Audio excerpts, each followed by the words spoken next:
Meu filho escreveu: Não espere a gente para a ceia de Natal. Vamos para a casa dos meus sogros. Eles são mais importantes que você. Aliás, sempre foram. Eu não respondi. Apenas fechei todas suas contas e cancelei seus cartões. Na manhã seguinte, ele apareceu na minha porta. Mas antes de eu continuar, verifique se você já se inscreveu no canal, deixe seu like.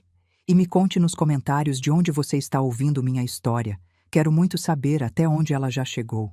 Nunca pensei que meu próprio filho quebraria meu coração numa manhã de terça-feira, mas lá estava, brilhando na tela do meu celular como uma pequena bomba. Antes daquela mensagem, minha vida era comum, previsível. Eu tinha 60 anos, morando sozinha na casa que meu falecido marido, Antônio, e eu tínhamos comprado há 30 anos. Antônio. Só de pensar no nome dele, meu peito apertava. Conheci Antônio numa festa junina da igreja em 1982. Eu tinha 18 anos, ele tinha 21. Estava ajudando na barraca de cachorro-quente quando ele apareceu, todo desajeitado, tentando ganhar um ursinho de pelúcia no jogo das argolas. Errou todas. Eu ri. Ele se virou, viu meu sorriso e disse: Posso tentar de novo se você ficar aqui assistindo? Fiquei. Ele errou mais 5 vezes. Mas na sexta tentativa, ganhou o ursinho e me deu. Ainda tenho ele guardado. Casamos 1 ano depois. Não tínhamos nada. Antônio trabalhava como mecânico, eu como auxiliar de escritório. Morávamos num apartamento minúsculo, mas éramos felizes. Tão felizes. Planejávamos tudo juntos. Vamos economizar para comprar uma casa, Antônio dizia. Vamos ter um filho. Vamos construir uma família de verdade. E construímos. E 7 anos depois de nos casarmos, Bruno nasceu. Antônio chorou na sala de parto. Chorou segurando nosso filho. Este é o maior tesouro que temos, Carmen. Vamos protegê-lo sempre. E protegemos. Ou achávamos que estávamos protegendo. Com Bruno pequeno, continuamos economizando. Levou mais 3 anos, mas finalmente compramos nossa casa. Um lar de verdade para nossa família. Antônio sempre foi um homem de palavra. Quando disse que economizaríamos para o futuro do Bruno, ele cumpriu. R$ 100 por mês, religiosamente. Mesmo quando o carro quebrou e precisávamos de outro. Mesmo quando a geladeira pifou. Mesmo quando eu fiquei doente e faltei trabalho. O dinheiro do Bruno é sagrado, ele dizia. Não se toca. É para o futuro dele. Durante 34 anos fomos felizes. Tivemos problemas, claro. Antônio perdeu o emprego 2 vezes. Eu tive um aborto espontâneo quando Bruno tinha 6 anos. Passamos por brigas, silêncios, reconciliações. Mas sempre juntos. Sempre um time. Até que veio o câncer. Pâncreas. Estágio 4. Os médicos deram 6 meses. Antônio durou 8, lutando cada dia. E foi nesses últimos meses que ele mudou. Não fisicamente só, mas emocionalmente. Ficou brutalmente honesto. Carmen, ele disse numa tarde, 2 semanas antes de morrer. Preciso te dizer algo sobre pessoas. Eu estava segurando a mão dele, ajustando o travesseiro. O que é amor? Sabe meu primo Júlio? O que a gente ajudou quando ele perdeu o emprego? Aquele mesmo. Ele continuou, a voz fraca. Dei R$ 5.000 para ele. Disse que ia pagar. Nunca pagou. E sabe o pior? Encontrei ele no shopping semana passada comprando tênis caros. Me viu e atravessou para o outro lado. Por que você nunca me contou? Perguntei. Porque tinha vergonha. Vergonha de ter sido trouxa. Ele apertou minha mão. Carmen, as pessoas te mostram quem elas são. Acredite nelas da primeira vez. Não gaste sua vida esperando que mudem. Eu esperei que Júlio fosse grato, que fosse honesto. Ele me mostrou que não era, mas eu ignorei os sinais. Não cometa esse erro. Principalmente com Bruno. Principalmente, porque ele é nosso filho. E às vezes filhos se tornam estranhos. Na época, achei que era a morfina falando. Antônio delirando. Mas ele estava lúcido, estava me preparando. Antônio morreu numa quinta-feira de manhã. Eu estava ao lado dele, segurando sua mão. Bruno estava lá também, do outro lado da cama. As últimas palavras do Antônio foram para mim. Te amo, Carmen. Proteja nosso dinheiro. Proteja você. E então se foi. Bruno chorou. Eu chorei. Fizemos o velório, o enterro, recebemos as condolências. E então a vida continuou, mais diferente, mais vazia, mais silenciosa. Antônio tinha partido há 3 anos quando aquela mensagem chegou. 3 anos em que tentei reconstruir uma rotina. Café da manhã na varanda, trabalho voluntário na biblioteca às terças e quintas, almoços de domingo que eu cozinhava para Bruno e Cristina sempre que eles tinham tempo, o que ultimamente não era frequente. Porque Bruno tinha mudado. Não de repente. Foi gradual. Tão gradual que quase não percebi até ser tarde demais. Quando Bruno era criança, ele era grudado em mim. Mamãe, me leva na escola? Mamãe, me ajuda com o dever? Mamãe, vamos fazer biscoitos juntos? Ele era doce, atencioso. Quando tinha 7 anos e eu fiquei gripada, ele fez um desenho para me animar. Era eu e ele de mãos dadas embaixo de um arco-íris. Embaixo estava escrito com letra torta: Eu te amo, mãe. Você é a melhor do mundo. Na adolescência, ele teve seus momentos de rebeldia, que adolescente não tem, mas mesmo assim havia carinho. Ele me defendia quando amigos faziam piadas de mãe. Minha mãe é foda, ele dizia. Trabalhou 2 empregos para me dar tudo. Sempre se esforçou por mim. Vocês não têm ideia da sorte que tenho. Quando entrou na faculdade de administração, ele me ligava toda semana. Mãe, como você está? Comeu direito? Precisa de alguma coisa? Nas férias, vinha passar tempo comigo. Assistíamos filmes, cozinhávamos juntos, conversávamos sobre tudo. Ele me contava sobre as meninas que estava conhecendo, os amigos, os planos. Um dia vou comprar uma casa para você, mãe. Uma casa grande com um jardim enorme. Você merece. E então, no último ano da faculdade, ele conheceu Cristina. A primeira vez que Bruno falou dela, soou apaixonado. Mãe, conheci uma menina incrível. Chama Cristina.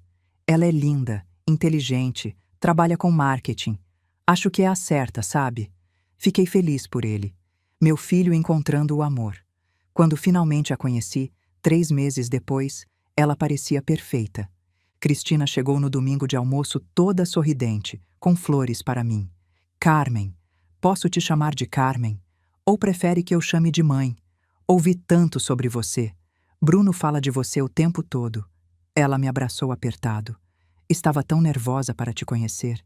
Quero tanto que você goste de mim. Como não gostar? Ela era educada, bonita, atenciosa. Me ajudou na cozinha, elogiou a comida, fez perguntas sobre minha vida. Tudo tão perfeito que deveria ter desconfiado. Mas houve um momento. Só um. Eles estavam no sofá da sala.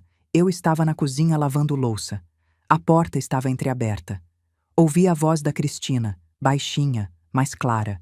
Sua mãe é legal, mas essa casa é meio velha, né? A gente podia convencê-la a vender e comprar um apartamento menor. Aí sobraria dinheiro para... Bruno a interrompeu. Cristina, essa é a casa dela. Ela ama esse lugar. Eu sei. Era só uma ideia. Fingi não ter ouvido. Disse a mim mesma que era só conversa. Jovens casais pensando no futuro. Normal. Mas deveria ter prestado atenção. O casamento foi 5 anos atrás. Uma cerimônia bonita num salão alugado. Cristina estava radiante. Bruno feliz. Eu estava na primeira fileira, sorrindo, segurando o buquê extra. Durante a recepção, Cristina me chamou para uma foto. Minha sogra favorita. Me abraçou apertado. Obrigada por tudo, Carmen. Por criar esse homem maravilhoso. Vou cuidar dele, prometo. Mais tarde, quando fui ao banheiro, passei pelo corredor onde Cristina conversava com a irmã dela ao telefone. Ela não me viu. Garota, você acredita? Bruno é o pacote completo. Trabalho bom, mãe viúva com grana guardada, casa quitada. Eu dei sorte. A irmã disse algo que não ouvi. Cristina riu.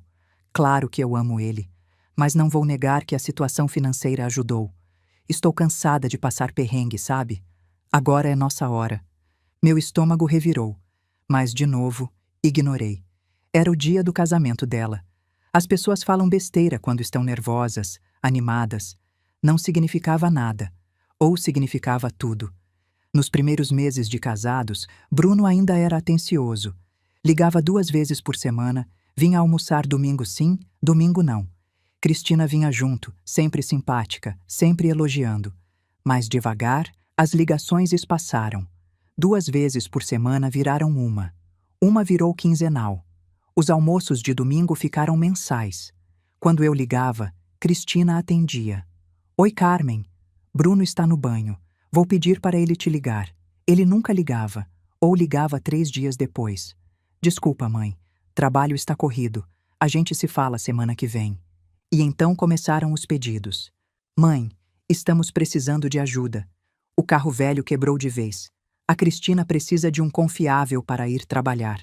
Você poderia emprestar 15 mil? É só até a bonificação dela sair. Claro que sim, Bruno. Família se ajuda. Transferi o dinheiro.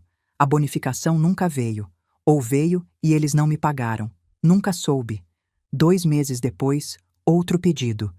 Mãe, as dívidas da faculdade da Cristina estão acabando com a gente. Todo mês sai quase 2 mil de juros. Você poderia ajudar a quitar? 20 mil. Prometo que a gente devolve parcelado. Hesitei. Mas era meu filho. Meu único filho. Transferi. Eles nunca mencionaram pagamento. 6 meses depois, a cozinha. Mãe, a gente está reformando. É investimento, sabe? Vai valorizar a casa. Mas o empreiteiro quer 30 mil adiantados. Você tem? Dessa vez, realmente hesitei. 55 mil em menos de 1 ano. Mas Bruno parecia desesperado.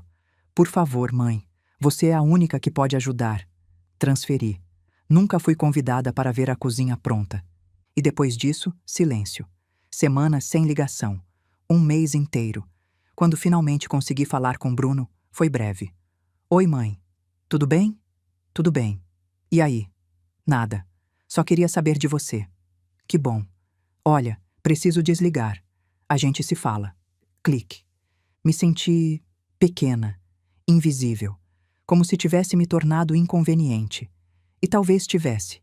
Talvez fosse só a mãe de quem se lembra quando precisa de dinheiro. Comecei a notar outros sinais. Aniversários esquecidos. Meu aniversário de 59 anos passou sem ligação. Mandei mensagem. Oi, filho, hoje é meu aniversário. Ele respondeu no dia seguinte. Nossa, desculpa, mãe. Parabéns atrasados. Um emoji. Era tudo que eu valia. Dia das Mães. Costumávamos passar juntos.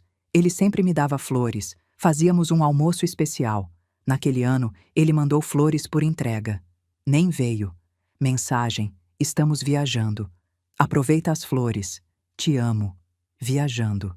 Descobri depois pelo Instagram da Cristina que estavam num resort em Angra, postando fotos de piscina, drinks caros, sorrisos largos, mas não tinham tempo para almoçar com a mãe. Eu tinha notado as mudanças lentamente. Bruno costumava ligar a cada poucos dias só para saber como eu estava. Então se tornou 1 vez por semana, depois a cada 2 semanas. Quando ele ligava, Cristina estava sempre lá no fundo, e as conversas pareciam tensas, ensaiadas. Ele perguntava como eu estava, mas nunca esperava tempo suficiente para ouvir a resposta real. Mãe, não vamos poder ir domingo, se tornou sua frase favorita. Ainda assim, eu dizia a mim mesma que era normal. Ele tinha 34 anos, construindo sua carreira no mercado imobiliário. Cristina trabalhava com marketing. Eles estavam ocupados. Jovens casais precisavam de seu espaço. Mas no fundo, eu sabia. Sabia que algo estava errado. Sabia que meu filho estava se afastando. E a pior parte, eu deixava. Porque confrontar significaria admitir que talvez ele não me amasse tanto quanto eu amava ele. E essa verdade era pesada demais para carregar. Então comecei a fazer mais pedidos. Mãe, a Cristina está com problemas de saúde. Precisamos de 12 mil para uns exames. Transferi. Mãe, tivemos um imprevisto com o imposto. 10 mil, dá? Transferi. Cada vez que transferia, esperava que fosse diferente. Que ele ligasse agradecido. Que viesse me visitar.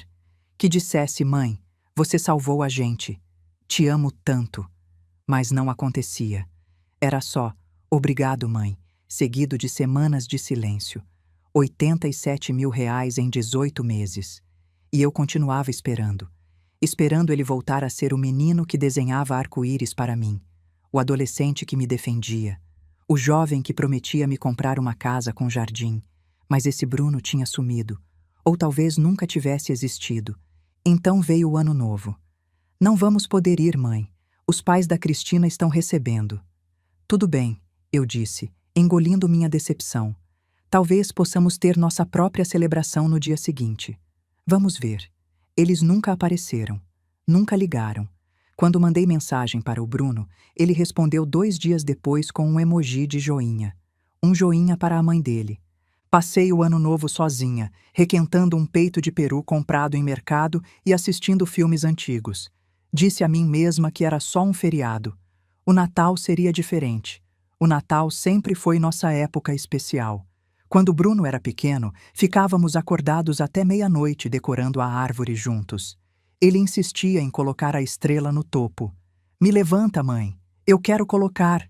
E Antônio me ajudava a erguer ele, e Bruno, todo orgulhoso, encaixava a estrela torta. Então tirávamos foto, nós 3 abraçados em frente à árvore. Família. Mesmo adulto, ele sempre vinha para casa no Natal. Trazida vinho, me ajudava na cozinha, contava histórias do ano. Era nossa tradição, nossa conexão. Passei semanas me preparando. Comprei presentes pensados. Um relógio que Bruno tinha mencionado meses atrás. Um perfume caro para Cristina. Planejei o cardápio favorito dele. Peru, farofa, torta de maçã com canela. Fiz seus biscoitos favoritos, sequilhos com canela extra, aqueles que ele comia 5 de uma vez quando criança. Mandei mensagem para ele 2 vezes para confirmar que ele estava vindo. Sim, mãe. Vamos estar aí. Alívio inundou através de mim. Viu? Eu estava me preocupando à toa. Bruno ainda se importava. Ainda éramos família. Então, na manhã de terça-feira, a mensagem chegou. Não espere a gente no Natal. Vamos para a casa dos pais da Cristina. Eles são mais importantes que você. Aliás, sempre foram. Li 3 vezes, 4 vezes, 5. Eles são mais importantes que você. Aliás, sempre foram. Não preferimos passar com eles. Não prometemos aos pais da Cristina, mas uma declaração direta. Você não importa. Você nunca importou. Sentei na mesa da minha cozinha, meu café esfriando, encarando aquelas palavras. Minhas mãos estavam tremendo. Meu peito parecia apertado, como se alguém tivesse enrolado faixas ao redor das minhas costelas e estivesse puxando mais apertado, mais apertado. Por 20 minutos, encarei meu telefone. Meus dedos pairaram sobre o teclado uma dúzia de vezes. Queria ligar para ele, exigir uma explicação, perguntar o que eu tinha feito de errado. Levantei e fui até a sala. Lá estava a foto do Bruno com 3 anos, sorrindo sem dentes da frente, me abraçando apertado. Peguei o porta-retrato. Minhas mãos tremeram. Esse era meu bebê. O menino que eu embalei nas madrugadas quando tinha febre, cantando baixinho até ele dormir. O filho que eu protegi de pesadelos, deitando ao lado dele até ter certeza que estava tranquilo. O garotinho que dizia que ia casar comigo quando crescesse porque eu era a menina mais bonita do mundo. Onde esse menino tinha ido? Quando ele virou esse homem frio que escrevia, aliás, sempre foram. Meus olhos encheram de lágrimas. Peguei o telefone. Disquei o número dele. O dedo pairando sobre o botão de ligar. Só uma conversa. Talvez houvesse um mal-entendido. Talvez ele estivesse tendo um dia ruim. Talvez Cristina tivesse escrito sem ele saber. Talvez ele não soubesse como aquelas palavras me destruíram. Talvez... Mas então algo me parou. Aquela voz. A voz do Antônio. Carmen, as pessoas te mostram quem elas são. Acredite nelas da primeira vez. Não gaste sua vida esperando que mudem. Bruno tinha acabado de me mostrar exatamente quem ele era. Aliás, sempre foram. Essas palavras ecoaram na minha cabeça. Não foi só crueldade de momento. Foi a verdade que ele sempre sentiu. Só que agora, sem precisar do meu dinheiro, ele podia ser honesto. Coloquei o porta-retrato de volta. Sequei as lágrimas com as costas da mão. Travei o telefone sem ligar. Não chorei mais. Não liguei. Não respondi a mensagem. Em vez disso, abri meu notebook. Entrei na minha conta bancária e olhei a lista de contas que havia aberto para o Bruno ao longo dos anos.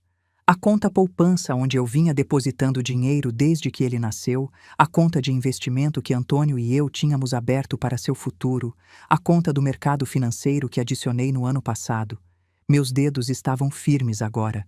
Fechei cada uma delas. Os números na tela do meu computador se confundiram. Tive que piscar várias vezes antes de poder vê-los claramente. 347 mil reais. Era quanto eu tinha economizado para o Bruno ao longo de 34 anos. Antônio e eu tínhamos começado a primeira conta no dia em que Bruno nasceu. 100 reais por mês, todo mês, sem exceções.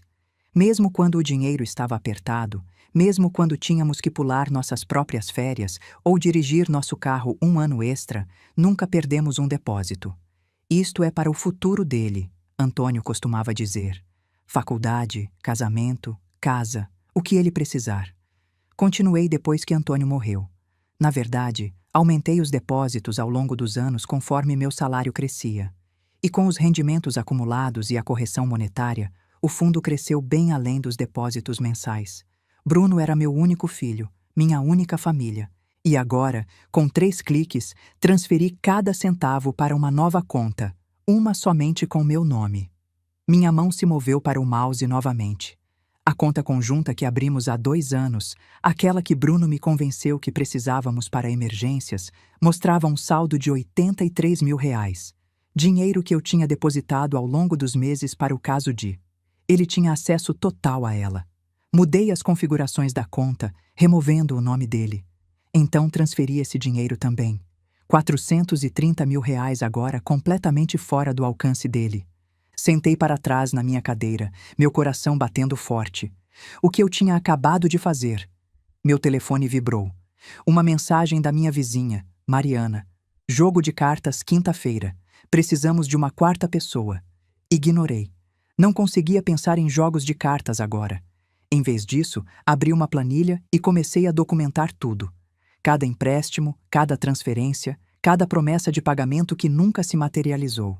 15 mil para o carro, nunca mencionado novamente. 20 mil para empréstimos estudantis, sem ideia se foram mesmo pagos. 30 mil para a reforma da cozinha. Nunca fui convidada para ver a cozinha finalizada. 10 mil em abril passado que Bruno disse que era para impostos. 12 mil em junho para contas médicas. Cristina supostamente tinha. 87 mil reais em 18 meses. Nada disso foi pago de volta. Nada disso sequer foi reconhecido. E isso não incluía as contas que acabei de fechar. Esse era dinheiro que ele nem sabia que tinha perdido ainda. Me senti enjoada. Não por causa do dinheiro, eu podia pagar a perda, mas por causa do que isso significava. Meu filho tinha estado me usando sistematicamente, deliberadamente. Por quanto tempo isso estava acontecendo? Ele alguma vez pretendeu me pagar de volta? Ou eu era apenas uma conta bancária conveniente com fundos ilimitados e sem perguntas? Lembrei do rosto da Cristina no casamento do Bruno há 5 anos. Ela tinha sido encantadora aquele dia, me chamando de mãe e falando sobre como estava animada para fazer parte da família. Mas houve aquele momento quando a ouvi falando com a irmã. Bruno está bem de vida, sabe? A mãe dele está sentada em toda a herança do Antônio. E naquele outro momento no primeiro almoço, a gente podia convencê-la a vender a casa. Aí sobraria dinheiro. Quantos outros momentos eu tinha ignorado? Quantos sinais eu tinha deixado passar porque queria acreditar que meu filho me amava? Levantei, minhas pernas instáveis, e caminhei até a janela. O céu de dezembro estava carregado de nuvens, prometendo as típicas chuvas de verão. 2 casas adiante, os Andrade já estavam colocando luzes de Natal. Natal. Amanhã. Eu passaria sozinha porque meu filho tinha decidido que eu nunca importei. A dor me atingiu então, aguda e repentina. Agarrei o parapeito da janela, minha respiração vindo em suspiros curtos. Este era meu filho, o bebê que segurei através de incontáveis noites sem sono. A criança que enfaixei e confortei e torci por. O adolescente que me deixou louca, mas que eu amei ferozmente de qualquer jeito. O homem que tinha acabado de me dizer que eu nunca importei. As lágrimas vieram finalmente, quentes e raivosas. Deixei-as cair.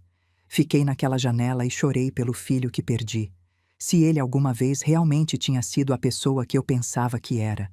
Quando as lágrimas pararam, me senti diferente. Mais vazia, mas também mais clara.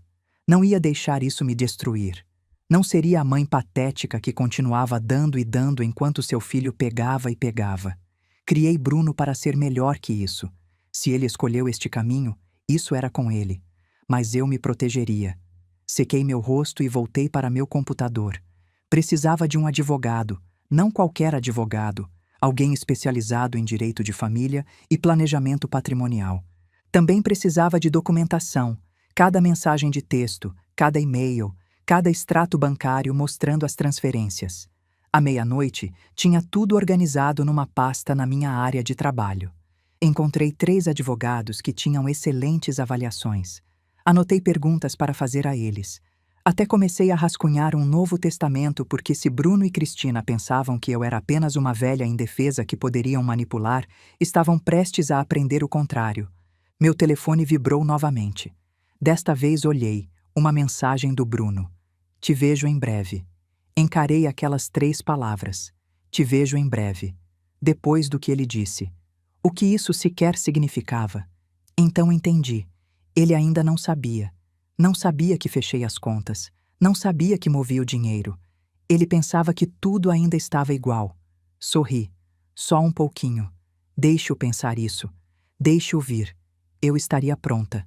Na manhã de quarta-feira, sentei no escritório da doutora Patrícia Santos, advogada. Seu escritório ficava no 3º andar de um prédio reformado no centro, com grandes janelas com vista para a avenida principal. Tudo nele dizia competência, as estantes organizadas, os diplomas emoldurados da USP, o jeito que ela olhou nos meus olhos quando apertou minha mão. Dona Carmen, me conte tudo, ela disse, abrindo um bloco de notas amarelo. Eu contei. Levei-a através da linha do tempo. O dinheiro, a distância crescente, a mensagem cruel, as contas que fechei. Patrícia escutou sem interromper, fazendo anotações em caligrafia rápida e precisa. Quando terminei, ela ficou quieta por um momento. Dona Carmen, ela finalmente disse, a senhora fez a coisa certa fechando essas contas, mas precisamos agir rapidamente. Se seu filho tem acessado contas conjuntas, ele pode tentar esvaziar outras antes que a senhora possa protegê-las. Meu estômago afundou. Que outras? Qualquer conta com o nome dele nela? Qualquer cartão de crédito onde ele seja usuário autorizado? A senhora tem seguro de vida? Ele está listado como beneficiário? Sim, ele é o único beneficiário. Patrícia anotou algo. Precisamos revisar todo o seu patrimônio hoje, se possível. Quero ver cada conta, cada apólice de seguro, cada ativo. Pode me trazer esses documentos? Eu trouxe. Tirei a pasta grossa que havia preparado ontem à noite. Ela pareceu impressionada. Eficiente. Gosto disso. Pela próxima hora passamos por tudo. A expressão de Patrícia ficou mais sombria a cada página. Dona Carmen, isto é exploração financeira. Legalmente, porque a senhora deu o dinheiro de boa vontade, é difícil classificar como abuso de idoso, mas o padrão é claro. Ele e a esposa têm estado sistematicamente extraindo seus ativos. Posso recuperar o dinheiro? Improvável. A senhora teria que provar que foi um empréstimo, não um presente. E isso é difícil sem acordos escritos. Mas podemos prevenir perdas futuras. Recomendo 3 passos imediatos. Ela os contou nos dedos. Primeiro, mude seu testamento. Remova Bruno como executor e beneficiário. Escolha outra pessoa, uma amiga de confiança, uma instituição de caridade, qualquer um menos ele. Segundo, revoque todas as procurações se a senhora concedeu alguma. Certifique-se de que ele não tem a autoridade legal sobre suas finanças ou decisões médicas. Terceiro, documente tudo. Cada mensagem, cada ligação, cada interação deste ponto em diante. Se ele ameaçar a senhora, assediar ou tentar coagir, precisamos de prova. Senti meu peito apertar. Ele ainda é meu filho. Eu sei. A voz de Patrícia estava gentil agora. Isto não é sobre punição, Dona Carmen. Isto é sobre proteção. A senhora tem o direito de manter o que é seu. A senhora tem o direito de ser tratada com respeito. Se Bruno realmente se importa com a senhora, ele entenderá isso eventualmente. Se não, ela não terminou a sentença. Não precisava. Há mais uma coisa, eu disse calmamente. Ele mandou mensagem ontem à noite. Disse, te vejo em breve. Acho que ele está planejando visitar. Patrícia acenou lentamente. Ele provavelmente está checando suas contas. Quando perceber que estão fechadas, ele virá. Esteja preparada para essa conversa, Dona Carmen. Não será agradável. O que devo dizer? A verdade. A senhora está protegendo seus ativos. Está magoada pelo comportamento dele. Espera respeito. Além disso, não deve explicações a ele. E Dona Carmen? Ela me olhou seriamente. Não deixe-o entrar em sua casa se não se sentir segura. Não se encontre com ele sozinha. Considere ter uma amiga presente. Saí do escritório de Patrícia com um pacote grosso de papelada e uma consulta de acompanhamento agendada para a próxima semana. Minhas mãos estavam tremendo enquanto dirigia para casa. Eu estava realmente fazendo isso? Tomando ação legal contra meu próprio filho? Mas que escolha ele me deixou? Entrei na minha garagem ao meio-dia. Um carro familiar estava estacionado na rua. O BMW do Bruno. Meu coração começou a disparar. Ele já estava aqui. Ele sabia. Sentei no meu carro por um momento, agarrando o volante. Através do meu espelho retrovisor, podia vê-lo parado na minha varanda, mãos nos bolsos, andando de um lado para o outro. Peguei meu telefone e mandei mensagem para Mariana ao lado. Bruno está aqui. Se ouvir gritos, por favor, venha. Ela respondeu imediatamente. Estou observando. É só falar. Respirei fundo e saí do carro. Bruno se virou ao som da minha porta fechando. Seu rosto estava corado, sua mandíbula tensa. Mãe, ele disse. Mas não era uma saudação. Era uma acusação. Bruno, caminhei em direção à minha porta da frente, chaves na mão. Ele bloqueou meu caminho. Que diabos você fez? Não sei do que você está falando. Mantive minha voz calma, mesmo com meu pulso martelando. As contas, mãe, o fundo da faculdade, a conta de investimento, a poupança, todas sumiram. Não, eu disse calmamente. Elas não sumiram. Eu as movi. Você as moveu? A voz dele subiu. Você moveu 300 mil reais sem me avisar? Não precisava te avisar. É meu dinheiro. É meu dinheiro? Você economizou para mim. Você disse que era para meu futuro. Olhei para ele então. Realmente olhei para ele. Seu rosto estava contorcido de raiva, mas havia algo mais por baixo. Pânico, desespero. Era para o seu futuro, eu disse. Mas seu futuro não inclui me tratar como se eu nunca tivesse importado. A expressão dele mudou. Por apenas um segundo, vi algo piscar em seus olhos. Culpa, vergonha. Mas então a voz da Cristina cortou o ar. Bruno, você já perguntou a ela? Me virei. Cristina estava saindo do banco do passageiro do BMW, sua bolsa de grife no ombro, sua expressão afiada. Ela caminhou pela entrada como se fosse dona dela, seus saltos clicando no pavimento. Carmen, ela disse, não exatamente sorrindo. Precisamos conversar. Não os convidei para dentro. Ficamos ali na minha varanda, o sol de dezembro batendo forte em nossas cabeças. Do outro lado da rua, podia ver as cortinas da Mariana se moverem. Ela estava observando. Não há nada para conversar, eu disse, tentando destrancar minha porta. Cristina deu um passo mais perto, me bloqueando novamente. Na verdade, você acabou de roubar 300 mil reais do seu filho. Não roubei nada. Aquele dinheiro sempre foi meu. Você prometeu a ele. A voz de Cristina estava afiada agora, a máscara agradável escorregando. Você disse a ele que era o fundo da faculdade, a herança dele. Você não pode simplesmente tomar de volta. Posso, e tomei. Bruno agarrou meu braço, não com força, mas firme o suficiente para que eu parasse de me mover. Mãe, o que está acontecendo com você? Isso não é como você. Olhei para baixo para a mão dele no meu braço, depois de volta para seu rosto. Me solte. Não até você explicar. Me solte agora. Algo na minha voz o fez me soltar. Dei um passo para trás, colocando distância entre nós. Você quer uma explicação? Tudo bem. Estou cansada de ser usada.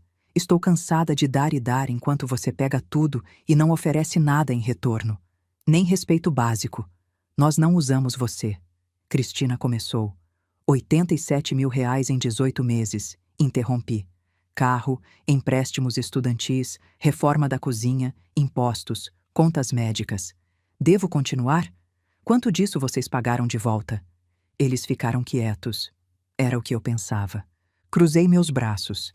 E então você me manda uma mensagem dizendo que os pais da Cristina são mais importantes que eu no Natal.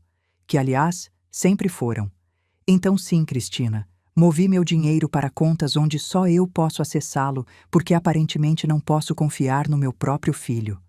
O rosto do Bruno passou por várias expressões: raiva, confusão, então cálculo. Mãe, você está chateada. Entendo que aquela mensagem foi dura. Peço desculpas, mas fechar as contas, isso é extremo. Vamos entrar e conversar sobre isso como adultos. Não, eu disse não. Vocês não vão entrar na minha casa. Não hoje. Os olhos da Cristina se estreitaram. Você está sendo ridícula, Carmen. Somos família. Família não se trata do jeito que vocês me trataram.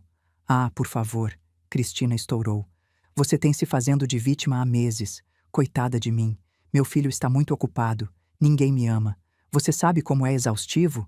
Bruno te liga toda semana. Ele ligou uma vez nas últimas 6 semanas. Uma vez. Porque você o faz sentir culpado toda vez. Você o faz sentir terrível por ter sua própria vida.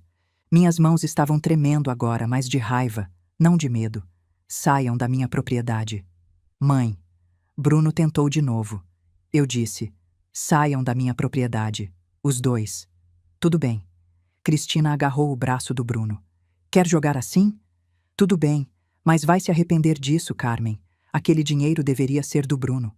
Precisamos dele. Por quê? Perguntei. Por que vocês precisam dele tão desesperadamente? Os dois congelaram. Que dívidas vocês realmente têm? Pressionei. Porque isto não é sobre empréstimos estudantis ou reformas, é? O que vocês fizeram com todo aquele dinheiro? O rosto da Cristina ficou pálido. Bruno desviou o olhar e de repente eu soube que havia algo maior aqui. Algo que não me contaram. Saiam, eu disse calmamente. E não voltem até estarem prontos para me contar a verdade. A verdade toda. Cristina se virou e caminhou em direção ao carro. Bruno demorou, sua expressão conflituosa. Mãe, por favor, nos dê apenas uma chance de explicar. Bruno, se você realmente quer explicar, sabe onde me encontrar. Mas não hoje. Não assim. Preciso de tempo. Ele acenou lentamente. Depois seguiu Cristina até o carro. Assisti-os irem embora, Bruno ao volante, o perfil da Cristina rígido de raiva. Só quando o carro deles desapareceu na esquina, minhas pernas começaram a tremer. Tateei com minhas chaves, finalmente consegui abrir a porta e cambaleei para dentro. Tranquei a porta atrás de mim. Então deslizei para o chão, minhas costas contra a madeira, e soltei um suspiro que não sabia que estava segurando. Meu telefone vibrou. Mariana, você está bem?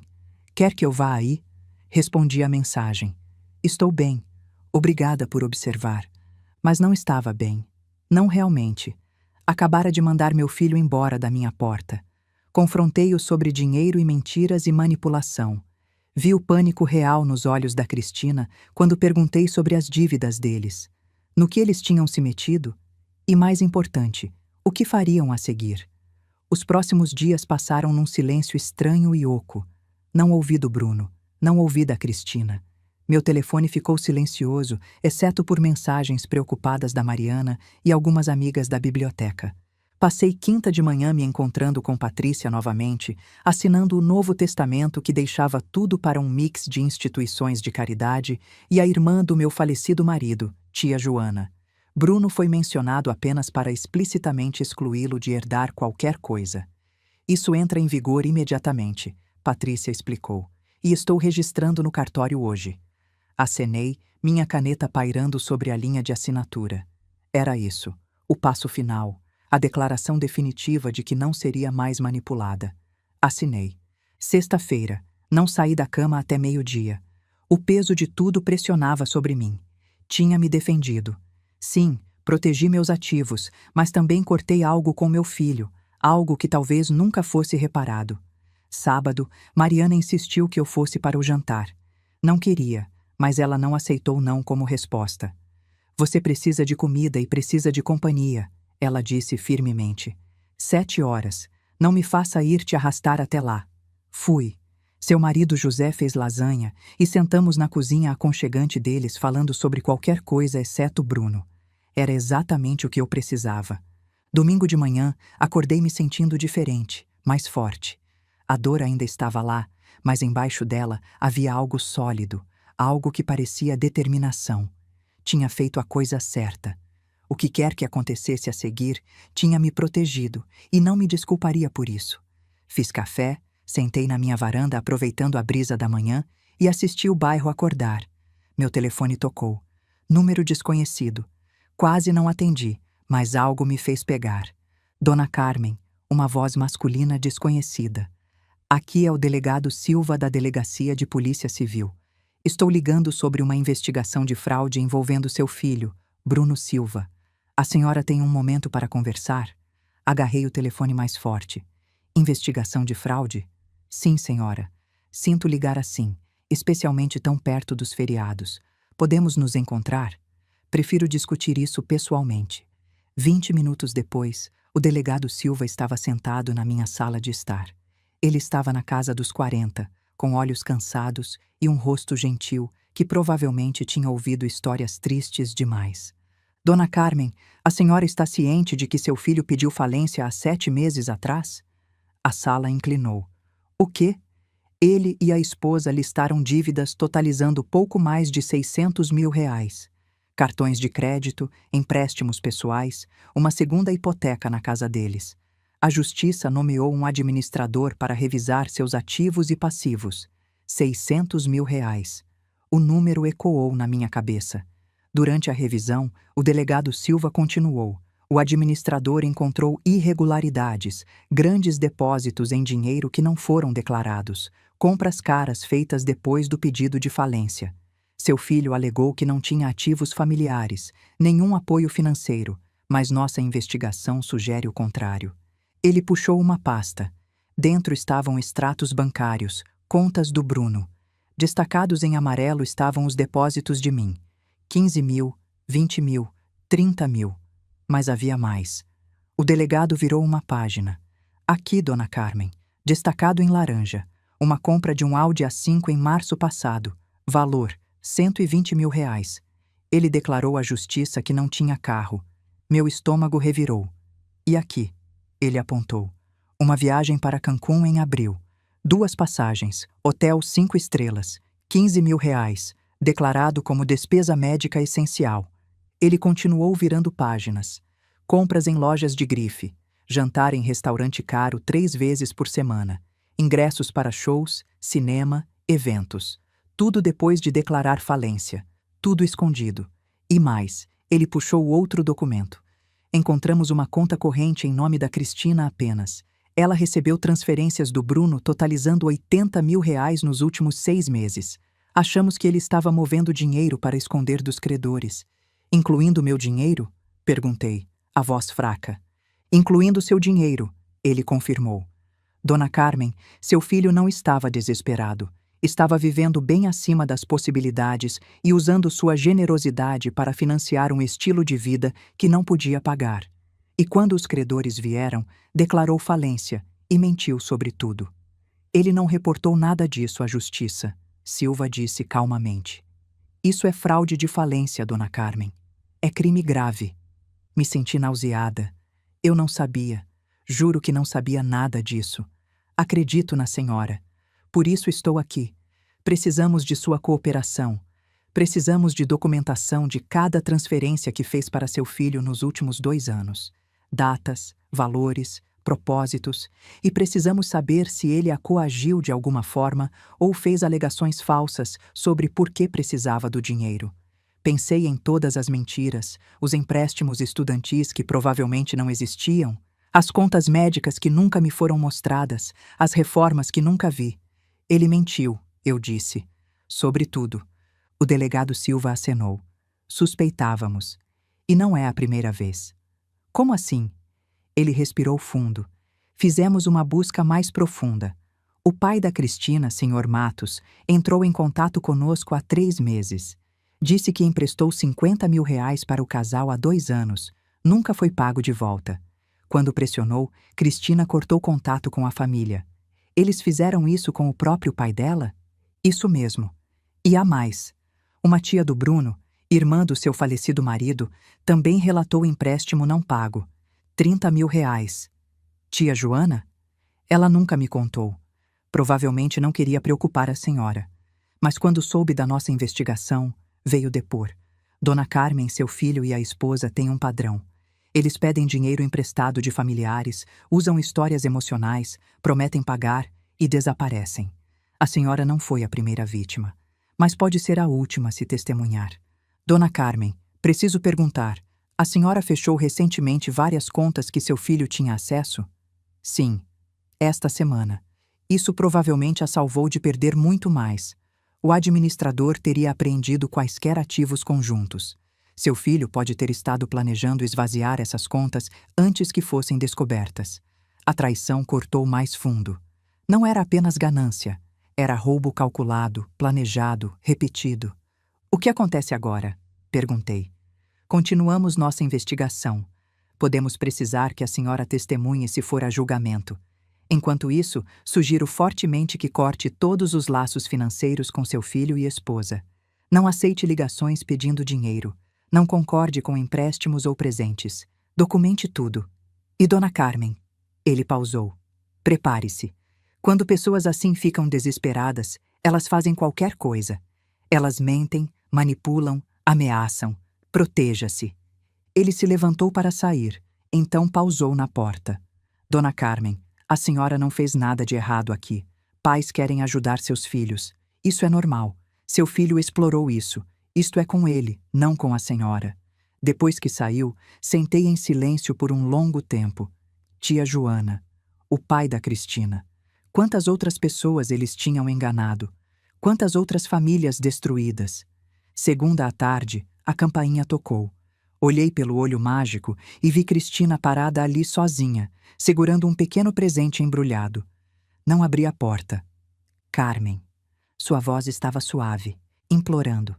Sei que você está aí. Por favor, só quero conversar. Silêncio. Trouxe uma oferta de paz, seus chocolates favoritos. Sinto muito por tudo. Bruno também sente. Estávamos estressados e dissemos coisas que não queríamos dizer. Por favor, podemos apenas conversar? Fiquei do outro lado da porta, observando-a através do olho mágico. Sentimos sua falta, ela continuou. Bruno tem estado miserável o fim de semana todo. Ele te ama tanto, Carmen. Você é a mãe dele. Não deixe uma mensagem ruim estragar tudo. Família perdoa. É isso que família faz. A manipulação era tão óbvia agora. A voz suave, o presente, o apelo à lealdade familiar. Não disse nada. Depois de 5 minutos, a expressão de Cristina mudou. A doçura drenou, substituída por frustração. Ela colocou o presente bruscamente na varanda. Sabe de uma coisa, Carmen? Ela disse alto. Você vai se arrepender disso. Quando a gente tiver nosso bebê e você perceber que perdeu a chance de ser avó, não vai ser culpa nossa, vai ser sua. Ela foi embora. Abri a porta e peguei a caixa. Os chocolates eram marca barata de supermercado. Nem tinha tentado. Terça à noite, meu telefone tocou. Número desconhecido. Atendi. Carmen. Uma voz de mulher que não reconheci. Sou Clarice, amiga do Bruno da faculdade. Ele me pediu para ligar. Está tudo bem? Ele não pode ligar ele mesmo? Ela hesitou. Ele está passando por um momento difícil. Está muito deprimido. Mal está comendo. Só fala de você, de como sente sua falta. Clarice, eu disse calmamente. Bruno está sendo investigado por fraude. Ele me enganou por quase 100 mil reais. Se está deprimido, é porque as consequências estão chegando. Não porque sente minha falta. Silêncio. Ele disse que você estava chateada, mas não disse isso. Carmen, Você é uma boa amiga, Clarice, mas está sendo usada. Como eu fui. Desliguei. Quarta-feira de manhã, uma carta chegou. Remetente Cristina Silva. Dentro, uma única folha. Querida Carmen, começava. Escrevo isso com o coração partido. Bruno e eu cometemos erros. Grandes erros. Mas estamos tentando consertar. Pedi ele em casamento novamente. Vamos renovar nossos votos. Começar do zero. E tem mais uma coisa. Estou grávida. 3 meses. É um menino. Vamos chamar ele de Antônio, em homenagem ao seu falecido marido. Seu neto. Sei que isso não apaga o que fizemos, mas queremos que você faça parte da vida dele. Por favor, Carmen, dê uma chance ao seu neto de conhecer a avó. Com carinho, Cristina.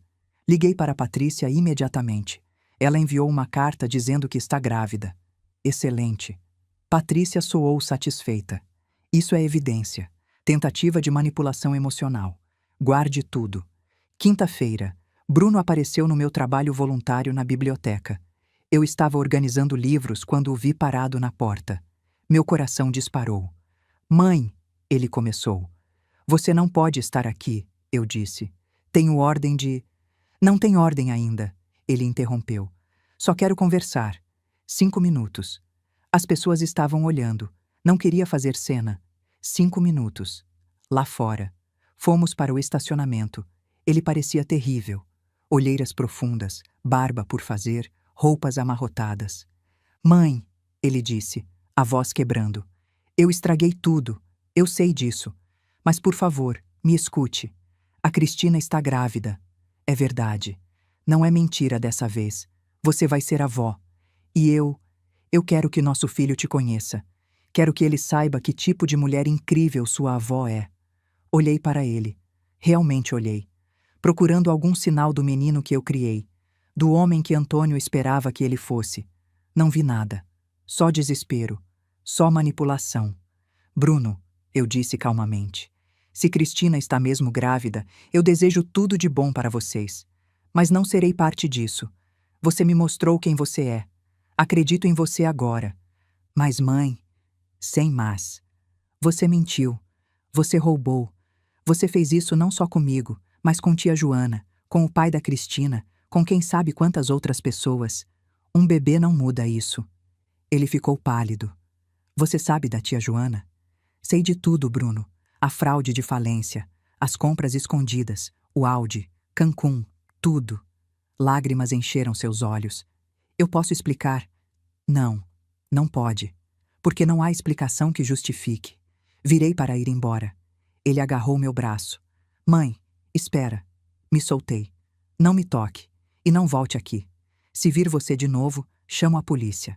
Entrei na biblioteca sem olhar para trás. Sexta-feira à noite, flores foram entregues. 2 dúzias de rosas vermelhas. O cartão dizia: perdoe-me, mãe. Te amo. Bruno. Joguei tudo no lixo. Sábado de manhã, um pacote chegou. Dentro, um álbum de fotos. Fotos de Bruno bebê, Bruno criança, Bruno adolescente. Todas comigo, todas felizes. Uma nota manuscrita. Lembra quando éramos assim? Podemos ser de novo. Por favor. Guardei o álbum. Não respondi.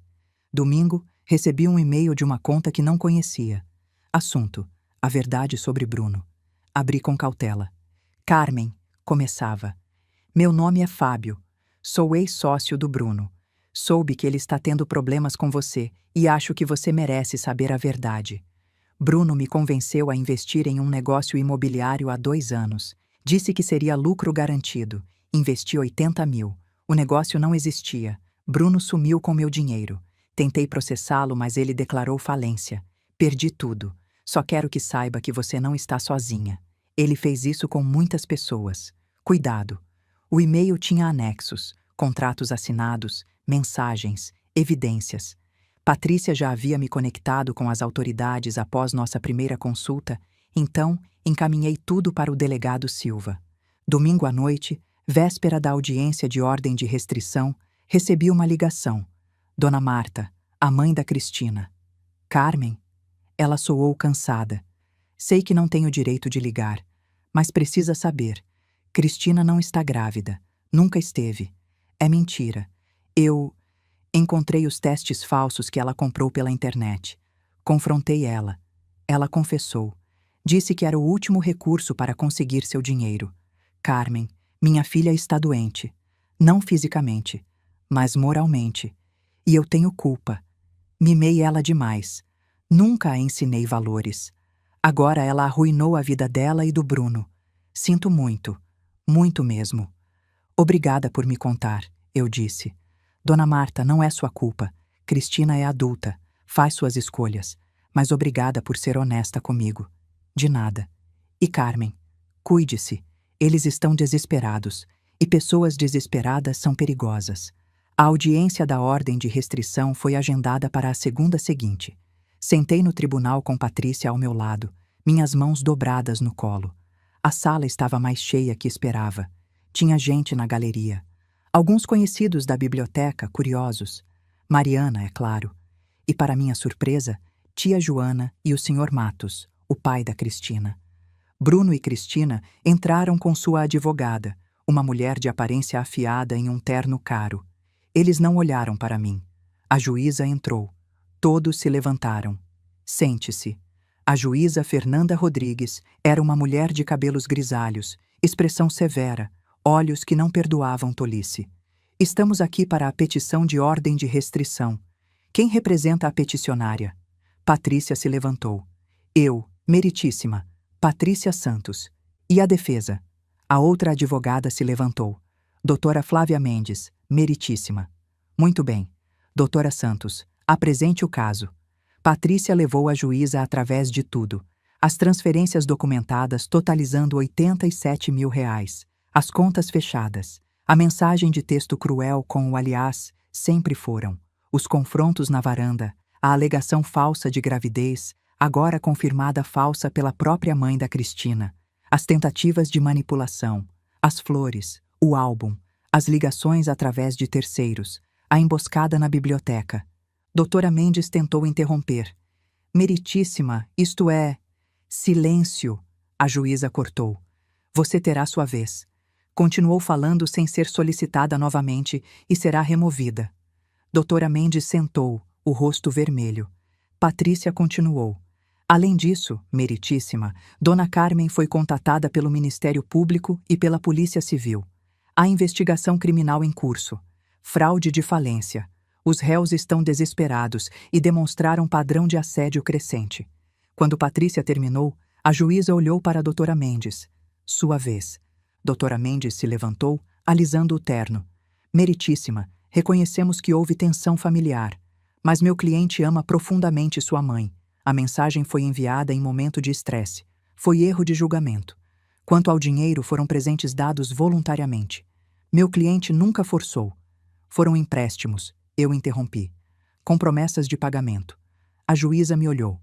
Dona Carmen, terá sua oportunidade de falar. Doutora Mendes, continue. Meritíssima, não há evidência de ameaça real. As visitas foram tentativas de reconciliação. As flores eram gesto de paz. Meu cliente só quer. Sua cliente mentiu sobre gravidez. A juíza interrompeu.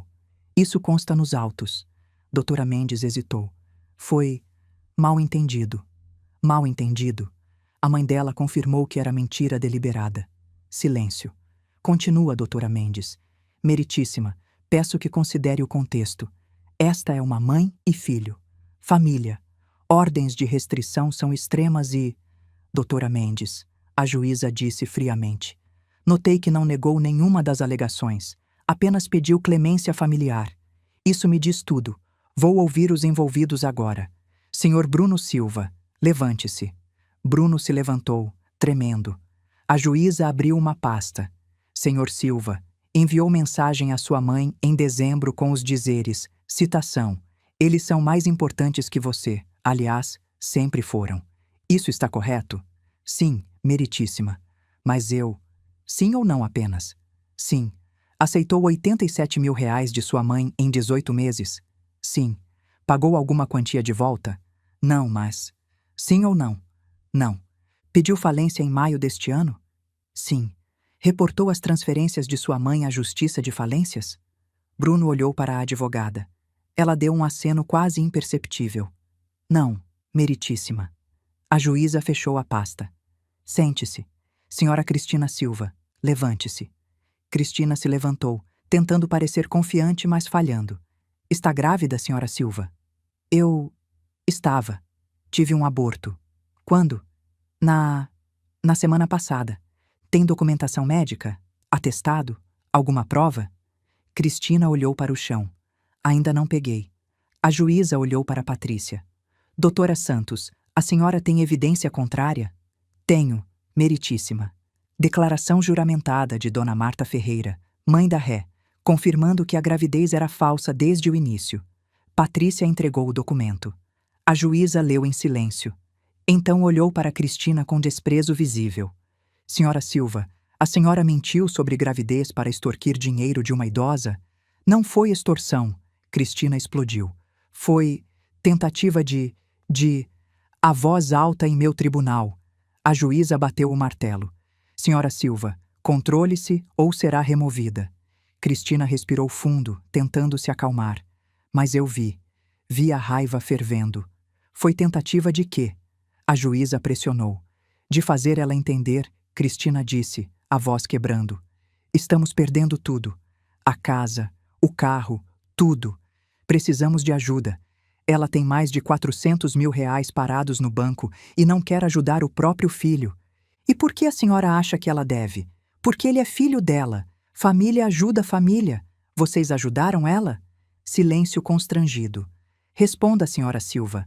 Vocês que receberam 87 mil reais, ajudaram quando ela precisou? Visitaram no ano novo? Ligaram no aniversário? Fizeram algo que demonstrasse que ela importava para vocês? Cristina não respondeu. A juíza continuou. Ou só importou quando precisaram de dinheiro. Isso não é justo? A juíza inclinou-se para a frente. Sabe o que não é justo, senhora Silva? Mentir sobre gravidez. Mentir sobre dívidas. Assediar uma mulher de 60 anos que só queria ser tratada com respeito. Isso não é justo. Meritíssima, doutora Mendes tentou intervir. Acho que... Silêncio. Ainda não terminei. Cristina estava tremendo agora. A juíza abriu outra pasta. Tenho aqui relatos de outras vítimas. Seu pai, senhor Matos, que emprestou 50 mil reais. Nunca foi pago. Joana Silva, tia do seu marido. 30 mil reais. Nunca foi pago. Um ex-sócio, Fábio Rocha. 80 mil reais. Fraude confirmada. Senhora Silva, a senhora e seu marido têm um padrão. Encontram pessoas que os amam, extraem dinheiro sob falsas pretensões e desaparecem. Isso não é família. É crime organizado. Não é crime organizado. Cristina gritou. Nós estávamos desesperados. Pessoas desesperadas pedem ajuda honestamente. A juíza respondeu friamente. Não mentem, roubam e manipulam. Cristina deu um passo à frente. Você não entende o que passamos. As dívidas, a pressão, os credores ligando todo dia. Volte para seu lugar. O oficial deu um passo em direção a Cristina. Ela ignorou. A culpa não é nossa. Carmen prometeu cuidar do Bruno a vida toda. Ela disse que aquele dinheiro era dele. Ela prometeu. Senhora Silva, última advertência. E agora ela tira tudo porque está com raiva por uma mensagem?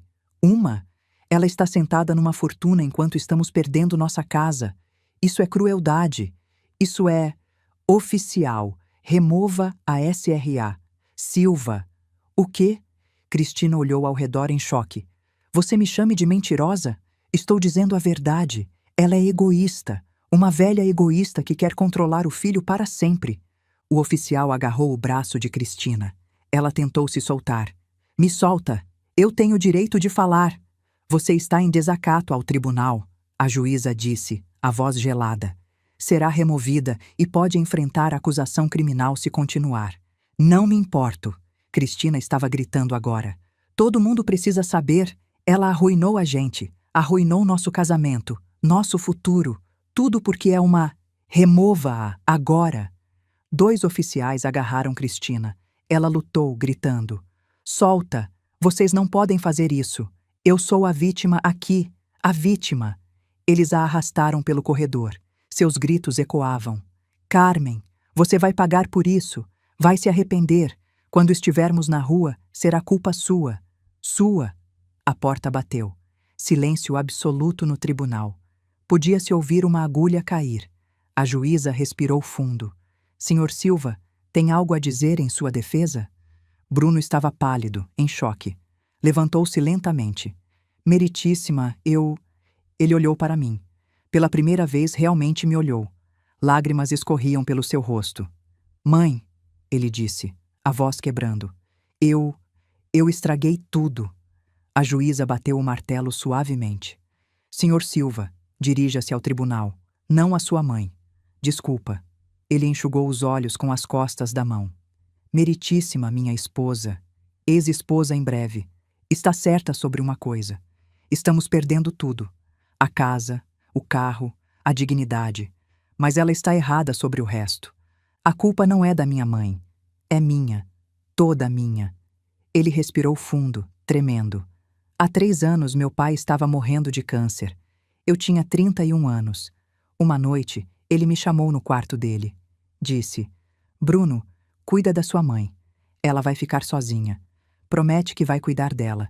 E eu prometi. Olhei nos olhos dele e prometi. Mais lágrimas. Ele morreu 2 dias depois. E por 3 anos, achei que estava cumprindo. Ligava, visitava, estava presente. Mas então Cristina começou a... Ela tinha planos. Planos grandes. Casa bonita, carro importado, viagens. E eu queria dar isso para ela. Queria ser o homem que podia dar tudo. Então comecei a pedir dinheiro emprestado. Da minha mãe primeiro, porque ela nunca negava. Depois da tia Joana, do pai da Cristina, de amigos, sócios, qualquer um. E mentia. Mentia sobre tudo. Por quê? Porque tinha vergonha. Vergonha de não conseguir sozinho.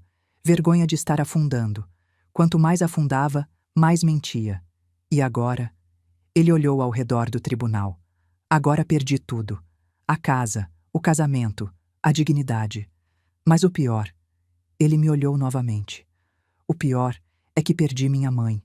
A única pessoa que sempre, sempre me amou incondicionalmente. E perdi ela porque quebrei minha promessa ao meu pai. O tribunal estava em silêncio. Algumas pessoas na galeria estavam chorando. Meritíssima, ele continuou. Não estou pedindo clemência. Não mereço. Só quero que fique registrado que minha mãe não fez nada de errado. Ela me amou, me apoiou, me deu tudo. E eu joguei tudo fora. Isso é comigo. Só comigo. Ele se sentou, cabeça baixa. A juíza olhou para mim. Dona Carmen, gostaria de se pronunciar? Levantei. O tribunal inteiro me observava. Respirei fundo. Meritíssima, comecei, minha voz firme. Meu falecido marido, Antônio, me ensinou algo importante antes de morrer. Ele disse: as pessoas te mostram quem elas são. Acredite nelas da primeira vez. Por muito tempo, ignorei os sinais. As ligações que pararam, os aniversários esquecidos, os pedidos constantes de dinheiro. Dizia a mim mesma que era só uma fase, que meu filho ainda me amava, que família era para sempre. Mas então recebi aquela mensagem: eles são mais importantes que você. Aliás, sempre foram. E naquele momento acreditei. Acreditei no que meu filho estava me mostrando, que eu não importava, que nunca importei. Olhei para Bruno. Ele não desviou o olhar dessa vez. Chorar é fácil, Bruno.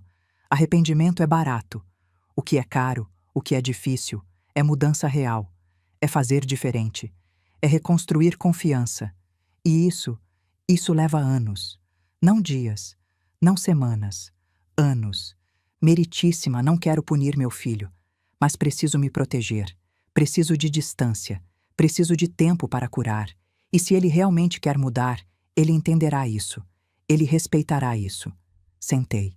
A juíza escreveu algo, então olhou para cima. Já ouvi suficiente. Baseado nas evidências apresentadas, nos testemunhos e no comportamento demonstrado neste tribunal, estou concedendo a ordem de restrição. Senhor Bruno Silva e Senhora Cristina Silva estão proibidos de contactar Carmen Silva, direta ou indiretamente, por período de 1 ano. Não podem se aproximar a menos de 500 metros de sua residência, local de trabalho ou veículo. Não podem contatá-la via telefone, e-mail, redes sociais ou através de terceiros. Violação desta ordem resultará em prisão imediata. Ela fez uma pausa. E Senhora Silva, devido ao seu comportamento hoje, está sendo acusada de desacato ao tribunal. Será detida até pagar fiança de R$ 5.000. O martelo desceu. Bruno deixou a cabeça cair nas mãos. Do corredor, ouvi Cristina gritando de novo. Isso é injusto! Injusto! Mas os gritos foram abafando. Levantei. Patrícia me deu um abraço discreto. Você foi perfeita. Mariana veio até mim. Tia Joana também. Senhor Matos apertou minha mão. Obrigado, Carmen. Obrigado por ter coragem. Isso me deu forças para fazer o mesmo. Vou processar eles também. Na saída do tribunal, vi repórteres. Aparentemente alguém tinha avisado a imprensa. Dona Carmen, Dona Carmen, gostaria de comentar? Patrícia me guiou por eles, sem comentários. Por favor, respeitem a privacidade da minha cliente. No carro, finalmente deixei sair. Chorei. Não de tristeza, de alívio. Tinha acabado. Estava livre. Naquela noite, recebi mensagem de um número desconhecido. Um vídeo. Era do tribunal. Alguém tinha filmado. O momento em que Cristina explodiu. O momento em que foi arrastada. O vídeo já tinha 200.000 visualizações. Comentários rolavam. Que vergonha! Pessoas assim existem mesmo? Coitada da sogra. Olha o que aguentou. 3 dias depois, o vídeo tinha 2 milhões de visualizações. Cristina virou meme. GIFs dela gritando eram compartilhados com legendas sarcásticas. Quando você perde no jogo e culpa os outros, com a cara dela distorcida. Karen's in Court Compilation, com ela como thumbnail. Mariana me mostrou. Carmen, você viu? Isso está em todo lugar. Vi. E? Você não está feliz? Não sinto nada, Mariana. Só quero seguir em frente. Mas o universo não tinha terminado com Cristina. 2 dias depois do vídeo viral, ela foi reconhecida num supermercado. Alguém filmou. Ei! Ei! Você não é aquela mulher do vídeo? A golpista? Cristina tentou esconder o rosto com a mão. Não sei do que você está falando. Sim, você é. Todo mundo, olha. É a mulher que tentou extorquir a sogra. Pessoas pararam. Celulares saíram. Você devia ter vergonha, alguém gritou. Explorando família. Cristina largou o carrinho e correu. O vídeo viralizou também. Golpista reconhecida em supermercado. Foge com vergonha. 500.000 views. Patrícia me ligou uma semana depois. Carmen, tenho notícias. Cristina foi demitida do emprego. Por quê? O vídeo. A empresa não quer associação com o escândalo. E tem mais. Ela tentou pegar emprego em 3 outras empresas. Todas recusaram após procurar em nome dela no Google. Ela está basicamente desempregável agora. E o Instagram dela? Ah, sim. Ele foi exposto também. Lembra das fotos de luxo? Mariana me mostrou o post completo.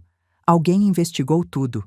O namorado rico que ela postava era um garçom que ela pagou R$ 50 para posar. As fotos do resort? Era clube público, entrada R$ 30. Os jantares caros? Restaurantes baratos com filtro de foto. Tudo fake. Tudinho. A página no Instagram @instafake_detective fez um post completo. Exposed. Mulher do vídeo viral tinha vida fake no Insta.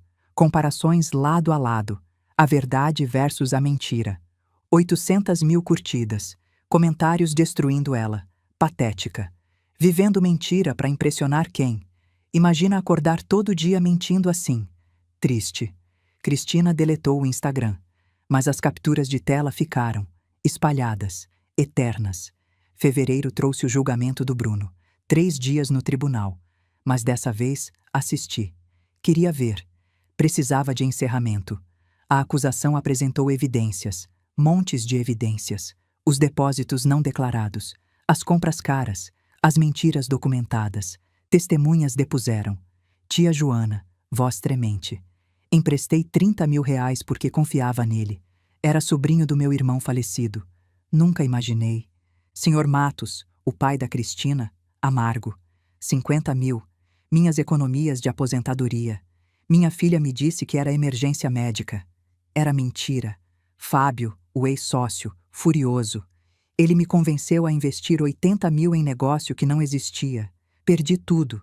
Tive que vender minha casa. E então Cristina foi chamada. A promotora não teve pena. Senhora Silva, quando descobriu que seu marido estava cometendo fraude? Ela hesitou. Eu... Desde o início? Desde o início.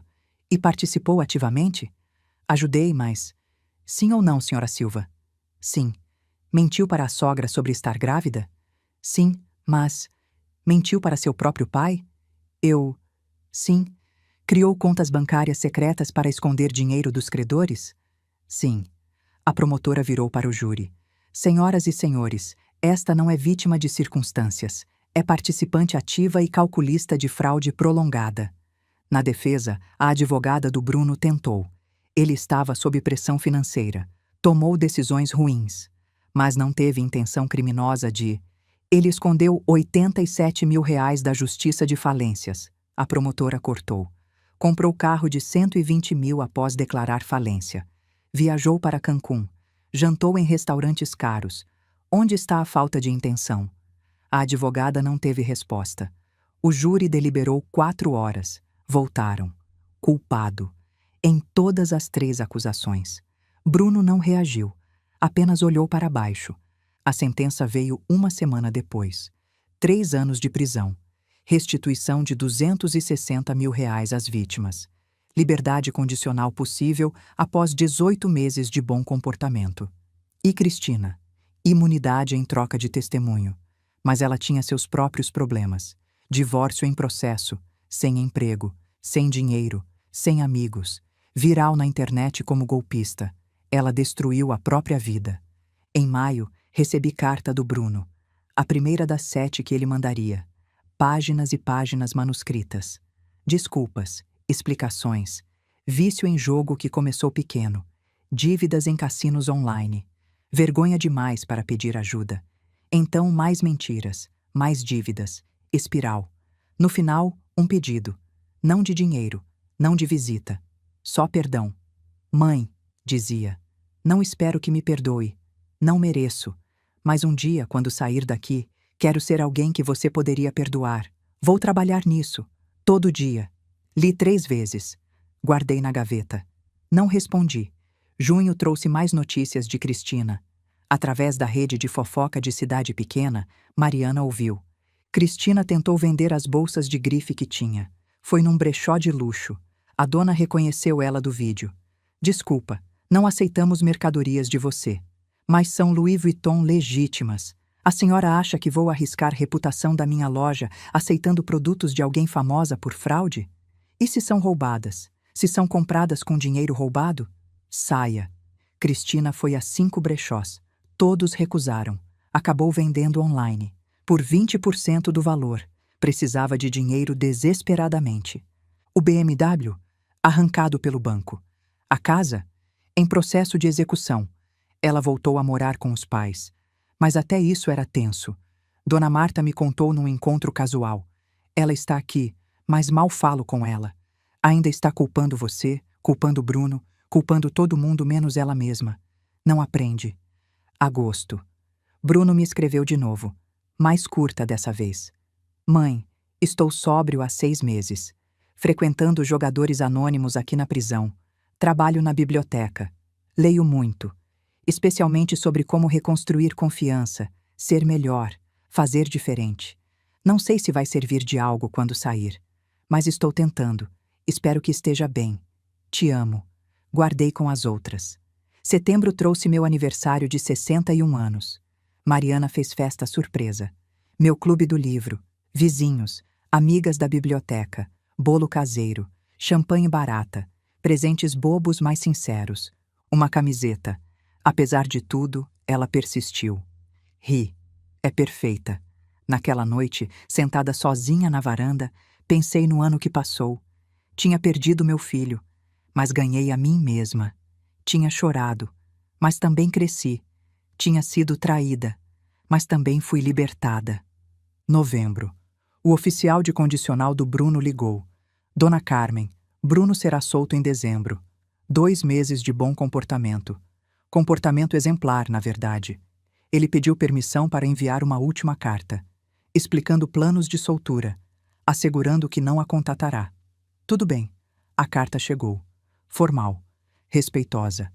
Mãe, serei solto em 15 de dezembro. Vou morar com o tio Fernando em Porto Alegre. Irmão mais novo do meu pai. Ele sempre foi bom comigo. Já tenho trabalho arranjado. Assistente administrativo. Salário básico.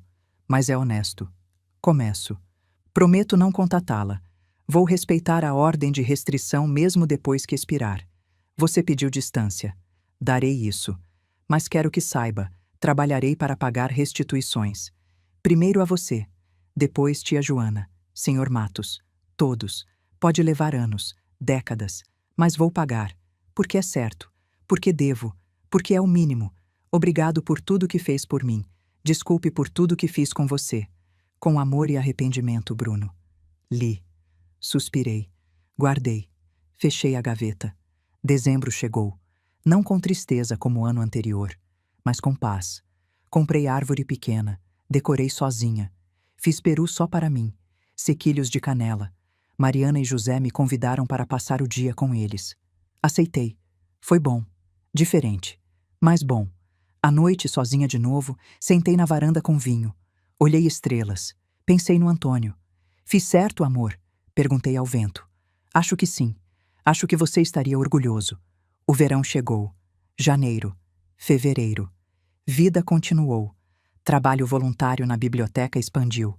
Comecei a dar aulas de alfabetização financeira, ensinando mulheres a reconhecer abuso financeiro, proteger ativos, confiar em instintos. Foi catártico, ajudar outras. Carlos, o professor aposentado, virou constante. Jantares semanais, filmes, caminhadas, nada sério, só companhia, mas boa, saudável, sem cobranças, sem expectativas, sem manipulação. Abril. Recebi e-mail de Bruno, do endereço novo, trabalho, respeitando distância, mas queria atualizar. Estou trabalhando, pagando, já juntei 5.000. Primeiro pagamento para você.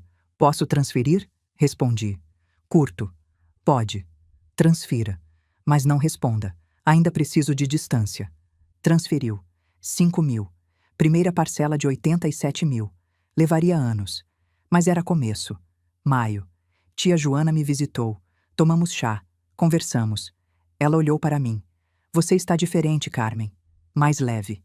Estou? Está. Feliz até. Pensei nisso. Era verdade. Estava feliz. Não da maneira antiga. Não a felicidade que vem de família perfeita, mas felicidade real, que vem de paz, de limite, de respeito próprio. No aniversário do Antônio, fui ao cemitério. Coloquei flores frescas. Sentei na grama e conversei com ele como sempre fazia. Contei sobre Bruno preso, Cristina destruída, o dinheiro voltando devagar, a nova vida. Acho que você sabia, não é? Que Bruno podia se perder. Por isso me avisou. Obrigada, amor, por me preparar. Os meses seguintes trouxeram notícias do destino de cada um, e nenhuma me surpreendeu. A destruição completa de Cristina. Ela cavou a própria cova e continuou cavando. Depois de sair da prisão, tentou se reinventar. Criou um novo Instagram, postava sobre segundas chances e crescimento pessoal. Mas a internet não esquece e não perdoa. Cada post novo vinha com enxurrada de comentários lembrando o vídeo viral, lembrando a mentira da gravidez, lembrando quem ela realmente era. Tentou arrumar emprego, foi rejeitada em 12 lugares diferentes. Seu nome no Google trazia páginas de resultados sobre golpista, fraude, mulher do vídeo. Empregadores viam e recusavam na hora. Tentou usar nome de solteira. Investigaram mesmo assim. Descobriram. Recusaram. Ela estava marcada. Para sempre. Então fez o que sempre fez quando as coisas apertavam. Tentou outro golpe. Foi para Goiânia pensando que ninguém a conheceria lá. Abriu conta em banco local. Emitiu cheques sem fundos. Comprou roupas, comida, pagou aluguel. Tudo com cheques que não tinham cobertura. Funcionou por 6 semanas. Até que o gerente do banco assistiu TV numa manhã e viu reportagens sobre golpes comuns. Tinha uma foto dela. A mulher do vídeo viral estava na cidade dele. Chamou a polícia. Cristina foi presa de novo. Dessa vez em Goiânia. 6 acusações de estelionato. A juíza não teve pena. Condenada a 6 meses. E dessa vez, sem imunidade, sem acordo, sem desculpas. Ela cavou a própria cova e continuou cavando até não poder mais sair. A lenta reconstrução de Bruno. Meu filho, por outro lado, parecia estar tentando. As cartas continuavam chegando. Não todas as semanas, mas regularmente. Bruno escrevia sobre a rotina na prisão, o trabalho na biblioteca, as reuniões de jogadores anônimos, os livros que lia. Não pedia nada, não tentava manipular. Só escrevia, como se estivesse prestando contas, mostrando o processo e os pagamentos. R$ 50 por mês nos primeiros meses. Depois 100, depois 200. Não eram valores grandes, mas eram constantes. pontuais. Nunca atrasavam. Em abril, ele escreveu dizendo que tinha conseguido trabalho melhor na prisão. Assistente administrativo. Ganharia mais. Poderia pagar mais. E pagou. R$ 500 no mês seguinte. Quando foi solto, mudou para Porto Alegre como prometeu. Morar com tio Fernando. Arrumou emprego honesto. Continuou pagando. Continuou escrevendo. Mas nunca pediu para me ver. Nunca tentou forçar contato. Respeitava a distância que pedi. E isso significava algo. Talvez ele estava tentando. Se era mudança verdadeira ou performance, só o tempo diria. Mas pela primeira vez em anos havia esperança. Pequena, frágil, mas real. A minha nova vida. Enquanto eles lidavam com consequências, eu vivia. Realmente vivia. O trabalho voluntário se expandiu. Minha turma de alfabetização financeira cresceu. Tinha 15 mulheres agora, todas com histórias parecidas. Maridos controladores, filhos manipuladores, parentes aproveitadores. Ensinava elas a proteger o que era delas, a reconhecer sinais, a dizer não, a viver com dignidade. E tinha Carlos com seus cafés surpresa e suas conversas profundas. Carlos que nunca tentou me consertar, apenas estar presente. Num domingo de tarde, ele apareceu com um livro debaixo do braço. Trouxe algo para você, ele disse, estendendo o livro. Recomeços. Histórias de mulheres que se reinventaram depois dos 60. Folheei as páginas. Por que isso? Porque você é uma delas agora. Ele sentou ao meu lado no sofá. Sabe o que mais admiro em você, Carmen? Não é a força. Força muita gente tem. É a dignidade. Você perdeu seu filho, de certa forma. Perdeu a imagem que tinha dele. E mesmo assim, não ficou amarga. Não ficou cruel. Ficou inteira. Meus olhos encheram de água.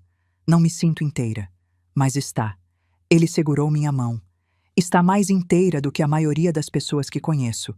E eu tenho sorte de estar aqui vendo isso. Ficamos em silêncio por um momento. Não era o silêncio desconfortável que eu conhecia com Bruno e Cristina. Era o silêncio de duas pessoas que não precisavam preencher cada segundo com palavras. Era paz. Carlos, eu disse finalmente. Obrigada, por não tentar me consertar, por só estar aqui. Ele sorriu. É o mínimo que você merece. Meu aniversário de 62 anos foi diferente de qualquer outro. Mariana organizou festa maior. Mais gente. Amigas da biblioteca, do abrigo, vizinhas, até algumas alunas da turma de alfabetização financeira. Carlos estava lá, claro. Me deu presente especial, um quadro emoldurado. Dentro, a primeira página do livro que tinha me dado, e uma dedicatória manuscrita dele. Para Carmen, que me ensinou que força não é nunca cair, é sempre levantar.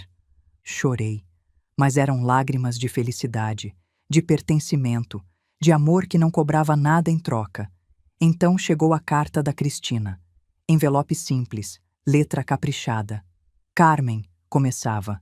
Sei que não tenho direito de escrever, mas preciso. Estou em terapia, de verdade, 2 vezes por semana, trabalhando em mim, nas mentiras, na manipulação, na falta de caráter. Minha terapeuta disse que preciso fazer amends, reparações. Então, vou começar com você. Sinto muito. Sinto por tudo.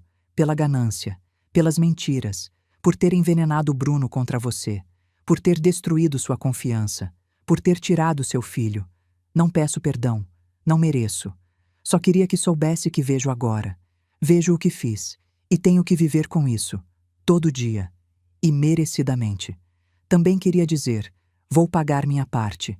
Bruno está pagando dele. Eu vou pagar a minha.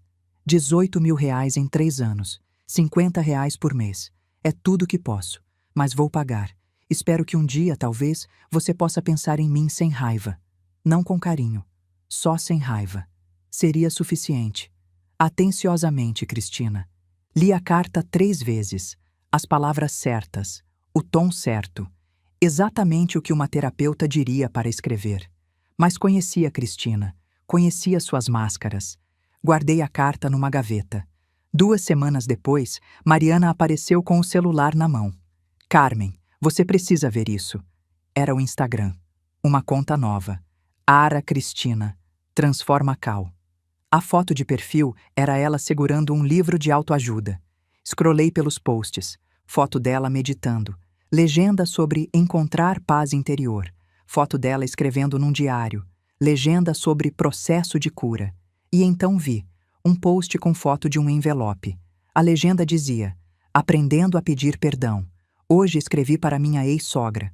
Pedi desculpas por tudo que fiz. Não sei se ela vai ler. Não sei se vai perdoar. Mas escrevi. Porque redenção começa com responsabilidade. Segunda chances. Crescimento pessoal, age, terapia funciona. Tinha 1.847 curtidas, centenas de comentários. Que evolução! Isso sim é crescimento. Você está inspirando tanta gente. Ela estava usando meu perdão como conteúdo, como marketing pessoal. A carta não era arrependimento, era estratégia de rebranding, performance pública de mudança para reconstruir reputação. Levei a carta para a cozinha, liguei o fogão, segurei o papel sobre a chama até pegar fogo, assisti queimar. As cinzas caíram na pia. Algumas pessoas nunca mudam, só mudam de máscara.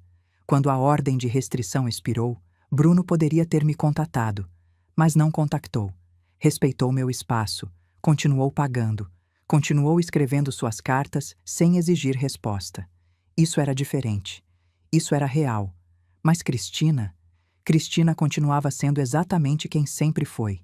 E, finalmente, eu tinha paz com isso. 2 anos se passaram desde aquela mensagem.